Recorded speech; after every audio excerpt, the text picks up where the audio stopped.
Perkenalkan, saya Mendrata, NIM 2019-01-361 dari kelas H. Di sini saya akan menjelaskan tentang CP1, ilmu air dan bumi. Pertanyaan pertama, fenomena perubahan kesuburan dan populasi yang terjadi secara global. Fenomena perubahan kesuburan dan populasi sangat berdampak dalam berbagai aspek, termasuk lingkungan, ekonomi, dan pembangunan. Hal tersebut harus menjadi fokus yang serius bagi pemerintah guna menekan laju pertambahan populasi yang melambung tinggi.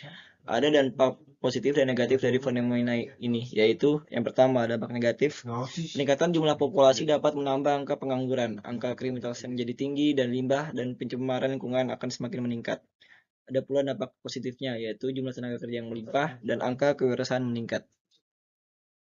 Kemudian di pertanyaan kedua, hubungan antara keterkaitan antara kemiskinan dan kualitas lingkungan, dan berikan tanggapan bagaimana cara penyelesaiannya.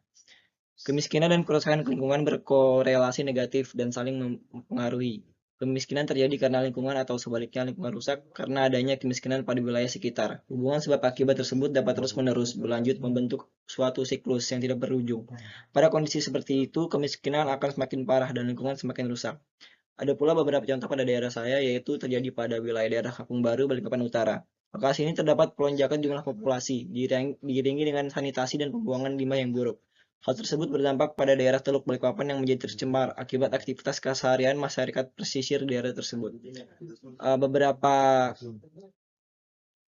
cara penanggulangannya yang pertama yaitulah mendedikasi masyarakat untuk cara pengolahan limbah yang baik dan benar. Ini juga perlu dibutuhkan bantuan dari pemerintah untuk melakukan perawatan secara berskala, mungkin seminggu untuk peninjauan yang lebih baik agar masyarakat juga dapat terus lebih terjaga dalam penanganan lingkungannya. Terakhir, mengapa hewan besar dan ganas itu langka? Yang pertama, semakin besar tumbuh spesies, semakin merugikan baginya. Jumlah makanan yang berkurangnya jumlah oksigen secara masif, bencana alam yang dahsyat, seleksi alam yang memang harus terjadi. Dan contohnya yaitu bencana alam.